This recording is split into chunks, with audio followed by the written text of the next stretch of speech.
Welcome, welcome, welcome. This is Reverend Karen talking to you today about New Year's resolutions, and more specifically, how to make them work. Because I'm sure you've set some New Year's resolutions that didn't work. They didn't stick. 2 weeks later, you're like, what happened? They're gone. But if we talk about New Year's resolutions and new thought, those resolutions have a good chance of sticking. But first, I want to give you the introduction. So welcome again to Fearlessly Feral Living. This is Karen broadcasting to you from the Woogie Ranch out here in the back 40 of northwestern Nevada, where I'm a half an hour away from the nearest gas station and the nearest grocery store. Our mission here is to teach practical application of science of mind principles and to use spiritual practices to provide a strong and unshakable inner foundation that facilitates long-term successful living. In other words, fearlessly feral living. So today is December the 30th.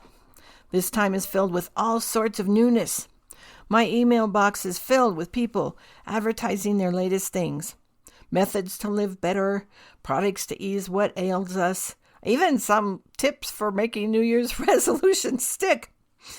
Some of what those people are doing are really outside the box, and it's fun to consider and is giving me some of my own ideas for some things to do in my own ministry. Social media is filled with memes asking us what our New Year's resolutions are. And this brings me to my first suggestion for you. Forget about resolutions as they have historically been thought about. Forget about New Year's resolutions as they have historically been done. There's a joke going around about a new gym opening up with fantastic deals for signing up for membership in the new year. The place will automatically revert to a bar in 2 weeks. It cracks me up every time I see this joke, because like all good jokes, there's an element of truth to it. Resolutions don't typically last, at least not as they are typically made. Why? Because nothing on the inside of us has changed, only the outside. For example, we make a resolution to lose weight with no inner changes supporting that resolution. Instead, our consciousness is one of lack. In order to lose weight, I have to eat less and deprive myself. And who can sustain that for very long? I don't know about you, but I can't. I don't want to deprive myself for very long. I don't live like that. The way to support a resolution is to change the inside. Instead of looking at a diet as deprivation, why not instead see it as a pathway to more enjoyable living, better health, more vibrancy? Why not instead set an intention to live a healthier lifestyle instead? Because diets, guys, okay, I was going to say don't get me started on diets, but I'm started. So here's the deal. I see photos of some of these folks who've been on diets, and I got to tell you, they look like refugees from a concentration camp. They look gaunt, and they have shadows under their eyes, and they don't look healthy to me. Then you go see the doc who takes your weight and combines it with something else and calls it a BMI and tells you weigh too much. But that BMI number never takes into account lifestyle, nor how much more muscle weighs in comparison to other bodily tissues. More muscle, of course, means a higher BMI because you weigh more. And the doc, who's only looking at the BMI, only the numbers, translates all that to obesity or weighing too much. I challenge any doc who's telling me I weigh too much to come to my house and lift a bale of hay. I challenge them to come to my house and do what I do on a daily basis. Could I stand to lose a few pounds? Yeah, sure. I'm 69 years old.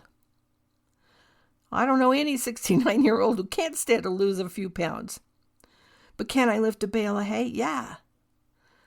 Can I lift 50-pound bags of grain and 40-pound bags of kitty litter and dog food? Yeah. Can I wheel a wheelbarrow full of horse manure to the pile and dump it? Yeah. Do I walk about 2 miles a day every single day? Yeah. Did the doc, when he was informing me about my BMI that was too high, take any of this into consideration? No. So I told him. I said, look, doc, that's not the only number that's important here. There's other stuff going on in my world. Take the whole picture. And I told him about it. Then we had a good conversation. But, these kinds of things are misleading, guys. They're misleading. And then there's the fashion industry showing photos of starving women and giving the impression that it looks good with clothes that never go above a size 10. Actually, most of those women are wearing like 3s and 4s. Oh my God. It all comes down to us, the average person, taking all of this into consideration, and all of a sudden, we've got to go on a diet. On New Year's Eve, no less. And yet, we make that resolution and it doesn't work because we're depriving ourselves. And again, no one can do that for a sustained length of time. So I have a better way to suggest for you. This is the New Thought method of doing New Year's resolutions.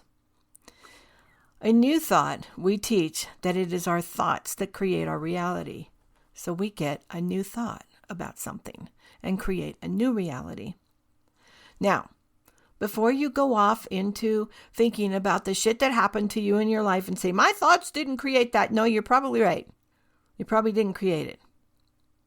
That's not what I'm talking about here. I'm talking about the ways that we live, the ways that we respond to what happens to us, the ways that we show up in the world. Those things are all a result of our thinking. So when shit does happen, we can handle it better because we have the ability to create a new thought. In New Thought, there's no judgment, no shame, and no blame at any time. And if something really, really, really bad and traumatic has happened to you, I am sorry. And no, your thinking did not create it. Right there, boom, your thinking did not create that. So let's get back on track here. Our thinking does create how we show up in the world. And so, if we want to make a change in our life, we've got to explore our thinking. We have to investigate the beliefs and the feelings around our thoughts. We have to consider what's going on now in our life and where it came from. And whether all those thoughts and beliefs and feelings came from us or whether they were installed somewhere along the line without our permission. Let's go back to the weight metaphor for a while. If you grew up in my time, there was no such thing as being too skinny. Now, I was never skinny. I see the rare photos of me when I was a kid. I was healthy, always, but I was never skinny. I had curves. I've always had curves. Those curves turned into luscious curves as I entered puberty, but I was never fat. I saw those pictures. I considered myself fat. I remember fainting in high school gym class one day because I had gone on yet another diet. I thought I was fat because of the messages that society was sending me, but I wasn't. I look back on those pictures and I go, wow, I wasn't fat at all. I was just internalizing all those societal messages. I had accepted the programming of what a woman should look like, and I didn't fit that.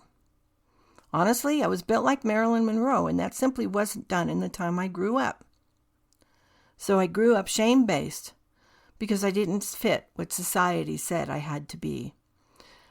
And it took me a long time to get rid of that shame, guys. So think about that when you're considering going on a diet. Consider why you're going on this diet. Consider why you want to lose weight.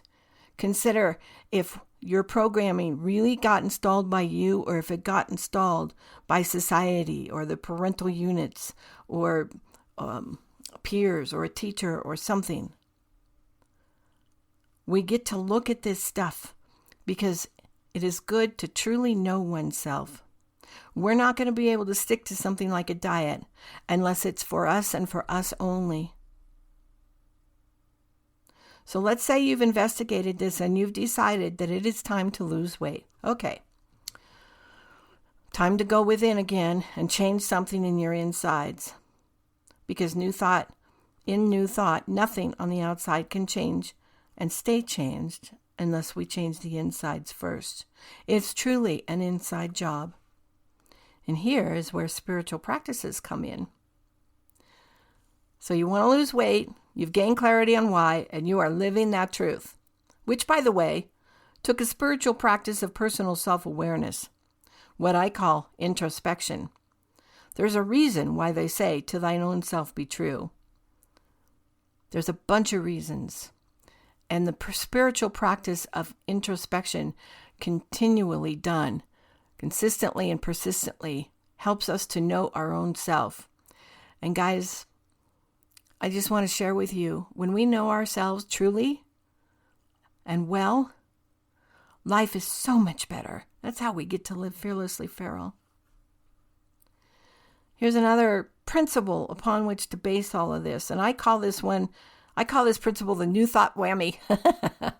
It's like the principle of all principles. It's where everything begins and ends. It's called oneness. That principle that says we are one with God. It is a part of us, and we are a part of it. By the way, if we are one with God, and God is everywhere present, and God is present in everyone else, then that means we're one with everyone else, which, when you think about it, has great ramifications for how we behave in the world.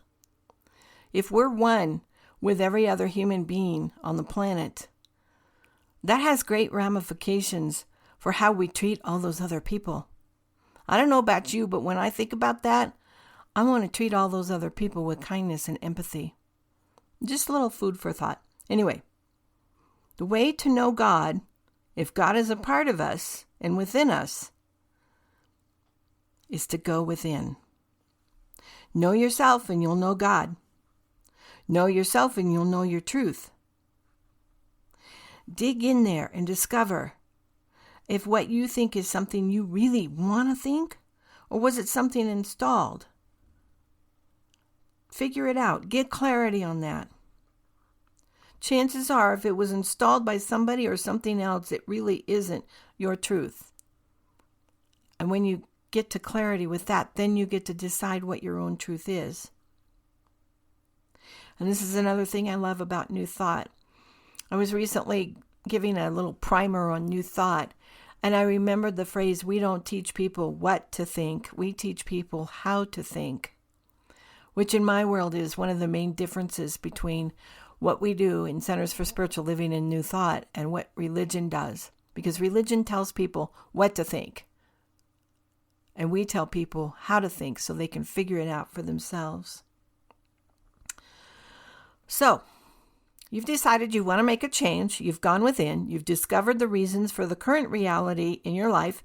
You've discerned that it really is you wanting to do this thing and not some outside thing that's making you want to make this change. And here's where the fun begins. You release the old with gratitude, with compassion, with empathy, with all sorts of good yumminess.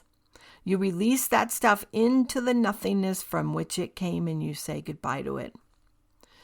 You know, I'm working on my third book, and it's a list of spiritual practices and principles that we can incorporate into our lives, and along with tips about how to do that. And I don't have this particular practice on my list, but I might add it in. It's called ritual. Ritual is very, very powerful. And you can easily create a ritual for yourself to release that old way of thinking. Here's a good example. Get some paper and write down all that stuff you want to release. Get some matches and find a safe place to burn the paper. Settle in. Think about what it was that got you to where you are today. Think about how it got in you. Think about how it's manifested in your life. Think about all that stuff. Think about how grateful you are to be where you are today, and realize that you wouldn't be where you are today unless you had been where you were before. Thank what you're releasing. Get to that place of deeply felt gratitude. and then burn that piece of paper and say goodbye to all that old stuff. Sit and absorb those feelings. There might be some tears in this part, and that's okay. That's actually a good sign. Once that paper is completely burned, you can consider that old way of being gone. That puppy's done. You can further release it by either burying or spreading the ashes. Now there's another step, but I have a story for you first. A releasing ritual story. This is a fun one. I once did an inventory, and that's 12-step lingo for introspection, and I shared it with my sponsor. The inventory was on one specific thing in my life which had been giving me a lot of problems. After sharing it with her, she told me to burn the paper I'd written it on and scatter the ashes. Now, it was a cold, blustery, windy, stormy day that day, but I wanted to do my little ritual right now. So I went to what was then my favorite place to be, which was a particular beach in Lake Tahoe. And I went into the gift store adjacent to the beach and bought a coffee mug and some matches. I should mention that it was so cold and windy that day that the place was deserted.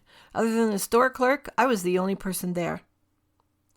I went to one of the picnic areas where there were built-in barbecues, and I burned my inventory in a barbecue. And I put the ashes in the coffee mug, and I walked down to the beach. The waves were crashing high on the beach, really high. If you've ever witnessed that kind of wind in Tahoe, you know it's powerful. You know it can create waves big enough to surf on. I made my way to a boulder. I knew which boulder I wanted to do this releasing from. And I had to kind of time my path from boulder to boulder to get to the one in between the waves so I didn't get splashed. I got to that boulder and I released those ashes into the water. I was witnessed during this by a raven, by the way. It meant a lot to me. That raven just stood there and watched me. Now, the raven is my totem, so I knew that what I was doing was something really, really powerful. And I felt that power. And I went back to my car and I sat for a few minutes and I realized I had truly released this thing that had been holding me back and limiting me for so long and so much. And I drove home and I took a little nap. And when I woke up, I started life anew. So rituals can have power. No, you don't have to go to the beach on a stormy day to release. You don't even have to burn paper. I once did a releasing ritual for a group of people where fire would not have worked. I gathered rocks for them to toss. And I went into the ritual and I prepared them for it and I gave each one of them a rock. Actually, I had them select the rock. And then when it was time, I had them throw that rock as far as they possibly could. And the very act of throwing the rock was the releasing. And afterwards we talked about it and they told me, yep, I released it. I felt it. It was powerful. So once you've released that puppy, guess what? Now you have a void. And this is where the fun starts. Because in New Thought, we teach this thing called the creative process. And here is where the creative process begins. It starts with that void, with that empty spot. This is where we create the new in our lives. Now remember earlier I said it all begins within? Here's another little tidbit. Everything's created twice. Once in our thoughts, and then in reality. In classes that you can take at any Center for Spiritual Living, including my Focus Ministry, if you want me to teach a class on this, let me know. They will teach you about the seed, the soil, and the plant. The seed is our thoughts and our beliefs and our feelings. So we go within. We do introspection. We gain clarity on what we're thinking and what we're feeling and what our beliefs are. We gain clarity on where they came from and whether or not they were installed by us or by someone else. Those are the seeds. And we get different seeds if we want. And we release the old seeds. And so now we're here. So now we plant that seed. We plant it by furnishing it with feelings. We plant it by putting it in soil that's kept enriched by other spiritual practices, namely affirmative prayer and introspection, and maybe some meditation. In other words, we change our thinking and we keep it changed. And eventually a new plant emerges, which is a new way of living and a new way of showing up in the world. So, you've decided you want to make a change. You've gone within. You've discovered the reasons for the current reality in your life. You've discerned that it's really you and not some outside thing that's making you want to make this change. You've discovered some old stuff that you wanted to release and you've released it. And now you're ready to fill up that void with something new. And here's where affirmative prayer comes in. Now, affirmative prayer is not like regular prayer. This is not beseeching to an outside entity. Remember, God's within us. We don't say, God, please do this for me. We do affirmative prayer instead. And affirmative prayer, also taught in classes and centers for spiritual living. 10-week classes they spend on this stuff. It goes deep. It's powerful stuff. But here's the short version, really, really, really short version. God is, I am, it's done, thanks, bye. Yep, that's the real short version. Here's a slightly expanded one. God is. This is where we acknowledge a God of our understanding. And we describe it in whatever way, shape, or form works for us. I am. This is where we recognize and remember our oneness with God. It's done. This is where we state in the present tense what is happening in our lives right here and right now. Present tense, not what will happen in the future. It's happening now. And we accompany that statement with feeling, because thought plus feeling equals power. And this is where the power in the prayer comes in. Then we release with gratitude. And releasing is just a very short version of what we did in the release ritual. And then we say goodbye and we anchor with this wonderful closing phrase that if you've ever been in a Centers for Spiritual Living, you know it. And so it is. Now, we can do these affirmative prayers as often as we want. I do them all the time, sometimes daily. I love affirmative prayers. I have people stop me in the parking lot at the grocery store and ask me to do an affirmative prayer for them. I'm there, right here and right now. Call me up on the phone, ask me to do an affirmative prayer for you. I'll spout one out right here and right now, with feeling, with power.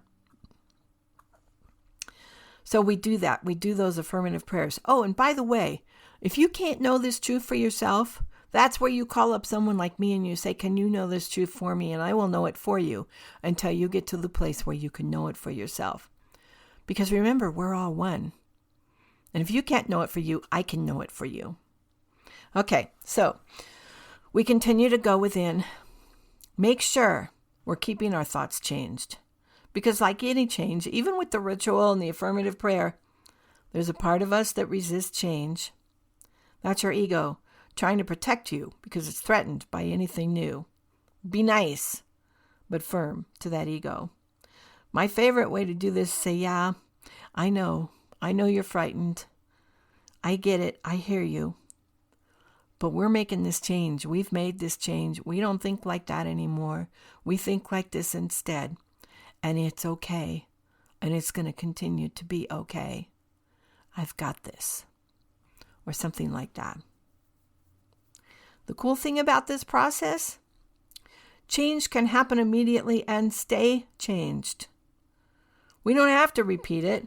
We only have to repeat it if it's one of those biggies that's like deep in there and we got to dig it all out. It can also happen immediately, right now.